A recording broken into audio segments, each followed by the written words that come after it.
వృషభం వారికి కనుక చూసుకున్నట్లయితే మీకు ఓపికే మీకు చాలా పెద్ద బలం చెప్పాలంటే. అయితే ఇప్పుడు మీ జీవితంలో మీరు ఒక 5 పాయింట్లు మేజర్‌గా ఉండేటువంటి 5 విషయాలు మనం ఈరోజు చర్చించుకుందాం. వృషభ లగ్నంలో మీరు జన్మించారు, లేదా వృషభ రాశిలో జన్మించారనుకుంటే. వివాహం అవ్వాలి, అవ్వట్లేదు. లేదా ధనపరంగా ఇబ్బందొస్తుంది. లేనట్లయితే కెరియర్ పరంగా గ్రోత్ లేదు. అప్పుల పాలైపోతున్నాము. లైఫ్‌లో అనేకంగా ఆకస్మిక సంఘటనలు జరుగుతున్నాయి. ఇవి అసలు దేనివల్ల జరుగుతాయి? ఒకటి, ధనపరంగా మీకు ఎదుగుదల లేదు అంటే మీ మెర్క్యూరీ అంటే మీ బుధుడిని స్ట్రాంగ్ చేసుకోవాలి. బుధగ్రహం దగ్గర దీపారాధన చేస్తూ ఉండండి. లేదా విష్ణు సహస్రనామాలు వినండి. సహజంగా మీకు ధనం అనేటువంటిది సంతానం కలిగిన తర్వాత నుంచి వృషభ లగ్నం వారికి యాక్టివ్ అవుతుంది. But it's depend on your mercury. బుధుడు అంటే పంచమాధిపతి, ధనాధిపతి ఎలా ఉన్నాడనే దాన్ని బట్టి చూసుకోవాలి. అదేవిధంగా వివాహం అవ్వట్లేదు. సర్వసాధారణంగా వృషభం వారికి ఏంటంటే, వృషభానికి లగ్నాధిపతి శుక్రుడు, సప్తమాధిపతి కుజుడు అవుతున్నాడు కాబట్టి ఇద్దరి మధ్యన అట్రాక్షన్స్ బాగానే ఉంటాయి. కానీ ఎప్పుడైతే మీ జన్మజాతకంలో శుక్ర కుజులకి పర్సనల్ చార్ట్లో కనుక కేతు సంబంధాలు వచ్చాయి, అప్పుడు ఇబ్బంది వస్తూ ఉంటుంది. లేదా పాపగ్రహ సంబంధం కలిసి వచ్చింది ఈ మూడిటికి, అప్పుడు ఏం చేయాలి? ఏ గ్రహం ద్వారా వచ్చిందో చూసుకోవాలి. దూరపు సంబంధాలు వెతుక్కుంటే కొంచెం తొందరగా అవుతూ ఉంటాయి. మరియు సుబ్రహ్మణ్య స్వామి ఆరాధన చేయడము, కుజగ్రహం దగ్గర దీపారాధన చేస్తే కుజుడు బలపడతాడు. అదేవిధంగా గురుశాపం అనేటువంటిది జనరల్గా ఉంటుంది వృషభం వారికి. అంటే మీకు ఆల్ ఆఫ్ సడన్ ఇన్సిడెంట్స్ జరుగుతున్నాయంటే పాస్ట్ లైఫ్లో గురుశాపం ఉంది, మళ్ళీ ఈ లైఫ్లో కూడా అదే తప్పును మనం చేస్తున్నట్లయితే అంటే గురుశాపం ఎలా వస్తుంది? దేవతా స్పిరిచువల్ మార్గాల్లో ఉండేటువంటి వారికి, ఆధ్యాత్మిక మార్గాల్లో ఉండేటువంటి వాళ్ళని నిందించడము, ఆ పూజ చేసేవాళ్ళే ఏమొస్తుంది అనడం, ఇట్లాంటివన్నీ గురుశాపానికి గురవుతూ ఉంటాయి. కాబట్టి అటువంటివి చెయ్యకూడదు, గుర్తుపెట్టుకోండి. ఇక మీరు గోవులకి అరటికాయలు తినిపించడం, శనగలు దానంగా ఇవ్వడం ద్వారా అది క్లియర్ అవుతుంది. ఇక మీకు లైఫ్లో ఎక్కువ అప్పులు పాలవుతున్నాయన్నా కూడా జూపిటర్ ప్రభావం ఉంటుంది వృషభం వారికి. లేదా వీనస్ పాడవుతాడు, అది సెట్ చేసుకోవాలి. ఓం అపర్ణాయ నమః అనే మంత్రం కూడా మీకు అప్పుల నుంచి బయటపడేస్తుంది, గుర్తుపెట్టుకోండి. ఇక మీరు నిత్యము చేయవలసిన దేవతారాధన కూడా చూసుకున్నట్లయితే విష్ణు సహస్రనామాలు ఎంత మీరు చేస్తూ ఉంటారు, ఫైనాన్షియల్గా అంత గ్రోత్ పెరుగుతుంటుంది. విష్ణు సహస్రనామాలు తర్వాత లక్ష్మీ అష్టోత్తరం ఇది చెయ్యండి. అలాగే మరొక విషయం ఏంటంటే, మీ లగ్నాధిపతి శుక్రుడు అవుతున్నాడు కాబట్టి రాబోయే 1 మంత్ కొంచెం నీచంలోకి వెళ్ళబోతున్నాడు. కాబట్టి ఆ 1 మంత్ అంటే ఆగస్టు మొత్తం కూడా మీరు ఏదైనా నిర్ణయాలు తీసుకునేటప్పుడు కాస్త జాగ్రత్తగా ఉండండి. ఇప్పుడు మనం చెప్పుకున్న అంశాలు ఏవైతే ఉన్నాయో, ఎవరికైతే యాక్సిడెంట్ అనుకున్నామో, లేకపోతే షేర్ మార్కెట్లో లాస్ అనుకున్నాం, ఇవన్నీ అసలు ఎప్పుడు జరుగుతాయి లైఫ్లో చూసుకున్నట్లయితే, ఎప్పుడు కూడా దానికి సంబంధించిన దశ రావాలి. అంటే షేర్ మార్కెట్ పంచమం 5 to 8 11 కాంబినేషన్, ఆ 5 to 8 11 కాంబినేషన్ పాడైనటువంటి మహాదశ రావాలి. ఆ దశలు రాకుండా మీకు ఏమీ ఇబ్బంది ఉండదు, గుర్తుపెట్టుకోండి. అదేవిధంగా యాక్సిడెంట్ అనుకున్నాం, యాక్సిడెంట్స్ అనుకుంటే 4 and 8 కాంబినేషన్ పాడైనటువంటి మహాదశ రావాలి. అలా కాకుండా బాగున్న దశ అనుకోండి 4 and 8 కాంబినేషన్లో, అప్పుడు ఆస్తులు కలిసి వస్తాయి ఆకస్మికంగా. అది తండ్రి ఆస్తి కావచ్చు, ఒక్కోసారి తాతగారి ఆస్తి కావచ్చు, సొంతంగా సంపాదించుకోవడం అంటే థర్డ్ హౌస్ రిలేటెడ్ ఉండాలి. ఎంతసేపు 4-8 వచ్చిందని అమ్మో నాకు యాక్సిడెంట్ అయిపోతుందని భయపడ్డం కాదు, అది ఒక్కొక్కసారి ఆస్తిని కూడా ఇస్తుంది. రీసెర్చెస్ అంటే ఒక్కొక్కసారి మనం ఏదైనా ఎడ్యుకేషన్ రిలేటెడ్ సంబంధించిన దాంట్లో మనం చేసేటువంటి దాంట్లో పిహెచ్డీలు అవి చేస్తూ ఉంటాం, అటువంటి వాటిల్లో ధనయోగాన్ని ఇస్తూ ఉంటుంది. అదేవిధంగా వివాహం అవ్వట్లేదు, వివాహం అవ్వాలి అంటే సప్తమాన్ని యాక్టివ్ చేసే మహాదశ వస్తుందా లేదా? ఒక్కోసారి సప్తమాన్ని డీయాక్టివ్ చేసే మహాదశలు వస్తూ ఉంటాయి, అంటే 6వ అధిపతి మహాదశ. ఓకే, అదేవిధంగా 12వ అధిపతి మహాదశ, లేకపోతే 9వ అధిపతి మహాదశలు, ఇవన్నీ కూడా సప్తమాన్ని డీయాక్టివేట్ చేస్తూ ఉంటాయి. అప్పుడు అది ఏమవుతుంటుంది, మనం ఎంత ప్రయత్నం చేస్తున్నా అది ముందుకు కదలదు. అప్పుడు ఓకే, ఆహా ఈ గ్రహాల వల్ల వస్తుంది కాబట్టి ఈ గ్రహాలకి దానం.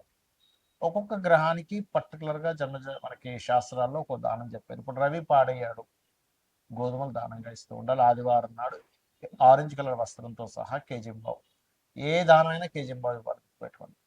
చంద్రుడు అనుకోండి, బియ్యము, తెలుపు రంగు వస్త్రం, blouse piece. Okay, blouse piece లేదా షర్ట్ పీస్ ఇస్తారు, ప్యాంట్ పీస్ ఇస్తారు, మీ ఇష్టం అది. కుజుడు అనుకోండి, కందులు, రెడ్ కలర్ క్లాత్. బుధుడు అనుకోండి, పెసలు, గ్రీన్ కలర్ క్లాత్. ఒకవేళ గురువు పాడయ్యాడు మీ జన్మజాతకంలో, ఆ గురువే మీకు అక్కడ మహాదశనాథుడయ్యాడు, అంతర్దశనాథుడయ్యాడు ఒక్కోసారి, మీ యొక్క విషయాన్ని అపురూపంలోకో, లేకపోతే వివాహం వెనక్కి వెళ్ళే విషయంలోనో, సంపాదన సరిగ్గా లేని విషయానికో అది కనెక్ట్ అయింది. అప్పుడు శనగలు దానంగా ఇవ్వాలి, ఎల్లో కలర్ క్లాత్. శుక్రుడు పాడయ్యాడు అనుకోండి, ఉదాహరణకి మీ జన్మజాతకంలో బొబ్బర్లు, తెలుపు రంగు వస్త్రము దానంగా ఇవ్వాలి, గుర్తుపెట్టుకోండి. శని అనుకోండి నువ్వులు and blue colour cloth. Rahu అయితే మినుములు సిమెంట్ కలర్ క్లాత్. కేతు అయితే ఉలవలు మల్టీ కలర్ క్లాత్. అయితే ఎప్పుడు కూడా చాలా మంది దానం ఇచ్చేటువంటి విషయాల్లో కూడా ఏమంటే మేము ఆలయానికి వెళ్ళి అక్కడ ఒక మూలను పెట్టేసి వెళ్ళిపోతాము అంటూ ఉంటారు.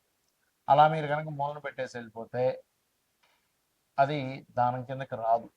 మీరు మీ అకౌంట్లో ధనం పడాలనుకోండి ఏం చేస్తారు, మీరు చక్కగా బ్యాంకుకి వెళ్ళి డబ్బులు తీసుకెళ్ళి లేకపోతే చెక్ తీసుకెళ్ళి మీ అకౌంట్ నెంబర్ ఏంటి, మీ పేరేమిటి, ఏ ఏ బ్యాంకులో వాళ్ళకి వేయాలి ఈ అకౌంట్, లేకపోతే మీ అకౌంట్లోనే వేయాలి అనేటువంటి అనేకమైనటువంటి విషయాలు మీరు వాళ్ళకి చెప్పి వాళ్ళ దగ్గర ఒక స్టాంప్ వేయించుకొని రసీదు తీసుకొని వస్తారు. అంటే ఏమిటి, మీరు పర్టికులర్గా మీ గోత్రము నామము ఏ పర్పస్ అనేటువంటిది కూడా దానం ఇచ్చేటువంటి ఎవరికైతే ఇస్తున్నారో వాళ్ళకి మీరు చెప్పాలి. అప్పుడే అది వాళ్ళ సంకల్పం చదువుకున్నప్పుడు ఆ దానానికి వాల్యూ ఉంటుంది. సరే గోవులు మనకి దానం ఇవ్వడానికి సరైన పర్సన్స్ దొరకట్లేదు, గోవుకు తినిపించవచ్చా? ఖచ్చితంగా తినిపించవచ్చు. అయితే నువ్వులు తినిపించకూడదు. అది ఏదైనా ప్రెగ్నెన్సీతో ఉందంటే అది మళ్ళీ మిస్క్యారేజ్ అవుతుంది, అది మళ్ళీ పాపం పుణ్యం కాస్త పోయి. రవికి సంబంధించిన వాటిలో గోధుమ రవ్వ తినిపించవచ్చు, చంద్రుడైతే బియ్యం పిండి తినిపించవచ్చు, కుజుడైతే క్యారెట్స్ తినిపించవచ్చు, గురువు అయితే అరటికాయలు తినిపించవచ్చు, బుధుడైతే ఆకుకూరలు తినిపించవచ్చు. అందులో గోంగూర తినిపిస్తే గోవుకి చాలా చక్కటి స్ట్రెంత్ వస్తుంది. శుక్రుడైతే తీపి చపాతీలు తినిపించవచ్చు, శని అయితే బెల్లం తినిపించవచ్చు, రాహు అయితే అదే బెల్లము ఉండలు 4 చేసి తినిపించవచ్చు, కేతు అయితే గ్రాసము తినిపించవచ్చు. ఈ రకంగా ఒక్కొక్క గ్రహాన్ని బట్టి మనం వెంటనే ఈ ధాన్యాలు తీసుకెళ్ళి దాన్ని తినిపించడం కాదు. అదేవిధంగా ఎప్పుడు కూడా గుర్తుపెట్టుకోండి, చాలామంది వాళ్ళ లైఫ్లో ఏదైనా ఇన్సిడెంట్స్ నెగిటివ్గా వెళ్తున్నాయంటే వెంటనే వాళ్ళు చూసుకునేది ఏంటంటే ఏలినాడు శని, అర్ధాష్టమి శని, అష్టమి శని, దీనివల్లే మొత్తం లైఫ్ పాడైపోతుంది అనుకుంటారు. అసలు అది కానే కాదు, గుర్తుపెట్టుకోండి. అది కేవలం మీకు స్లో మందుడు అంటారు జ్యోతిషాస్త్రంలో. శనిచ్చర, శని శని అంటే అర్థం ఏంటంటే స్లో మూమెంట్. మనకి ఏదైనా సరే ఒక స్లో అవుతున్నప్పుడే మన లైఫ్లో మనం సరిగ్గా ఆలోచించుకుని ఓహో మనం ఎక్కడ రాంగ్ స్టెప్స్ వేస్తున్నాము, ఎక్కడ రైట్ స్టెప్ వేస్తున్నాం అనే విషయాన్ని మనం పూర్తిగా అర్థం చేసుకోగలుగుతాం. అలాగే మరొక విషయం ఏంటంటే ఇక్కడ గమనించినట్లయితే ఈ యొక్క కాలసర్ప యోగాలు 180 మంది దేశ నాయకులకు ఉంది కాలసర్ప దోషము. మరి వాళ్ళందరూ ప్రెసిడెంట్లు ఎందుకు అయ్యారు? ఒక్కసారి ఆలోచించండి. ఏదో మూఢత్వంలో కాలసర్ప యోగం ఉంది, నాకేమీ కలిసి రాదు, నా జీవితం ఇంతే, నాకేం చేసినా కలిసి రాదు, మూఢత్వంలో ఉండకండి. జ్యోతిష్ శాస్త్రం అంటే మనకు వెలుగునిచ్చేది, అసలు మీకు రూట్ ఎటుందని చెప్పేది. అంతేగాని నీకు ఎందుకు పనికిరావు, నువ్వు ఎందుకు పనికిరావు అని చెప్పడానికి జ్యోతిష్ శాస్త్రం అవసరం లేదు, గుర్తుపెట్టుకోండి. కాబట్టి ఏలినాడ్స్ని కాలసర్ప యోగం విషయంలో పెద్ద సీరియస్గా తీసుకోకండి, అది పెద్దగా ఏమీ కాదు. మీ పర్సనల్ చార్ట్లో ఉండే మీ మహాదశలు, అంతర్దశలు, ఇప్పుడు మనం చెప్పుకున్నాం 5 అంశాలు. ఒకటేంటి, మీకు వివాహం అవ్వాలన్నా, ధనం కలగాలన్నా, లేకపోతే ఏంటి అని ఆ పర్టికులర్ గ్రహాన్ని అది యోగ్యవంతంగా మారాలి. అది కంబస్ట్ అయి ఉంటుంది, ఒక్కోసారి అస్తంగత్వ దోషంలో ఉంటుంది, లేకపోతే పాపకత్తెరలో ఉంటుంది. అలాంటప్పుడు మీకు వివాహం అవ్వకపోవడమో, ధనం రాకపోవడమో, లేకపోతే మీరు అనుకున్నటువంటి స్టేజ్కి కెరియర్లో వెళ్ళలేకపోవడమో, ఆకస్మిక సంఘటనలు జరగడమో, అప్పులు పాలవడమో జరుగుతూ ఉంటుంది. సో ఈ రకంగా చేయండి. ప్లస్ మీరు ఫైనాన్షియల్గా ఎంతున్నా కొంతమంది హ్యాపీనెస్ ఉండదు. అలాంటి వారు ఓం ఇంద్రగోప పరిక్షిప్త స్మరతోనా భజంగికాయై నమః అనే నామస్మరణ చేయండి, ఖచ్చితంగా బాగుంటుంది. అలా కాదండి నాకు అన్ని విధాలా నాకు కావాలంటే టోటల్ లలితా సహస్రనామాలు రోజు చేయండి. రోజు కనుక నిత్యము లలితా సహస్రనామాలని ఎవరైతే శ్రవణము పఠనము చేస్తారో ఖచ్చితంగా వారికి ఎటువంటి ఇబ్బందులు ఉన్నా కొన్ని జన్మ పాప ఫలితాలను తొలగిస్తుందట అమ్మవారు. అందులో ఒక్క నామం చాలట మన ఎన్నో జన్మల పాపాలను తొలగించి ఇంకేమైనా మిగులు ఉన్నాయా అని అడుగుతుందట. కాబట్టి ఇలా చేయండి, అన్ని విధాలా మీకు బాగుంటుంది.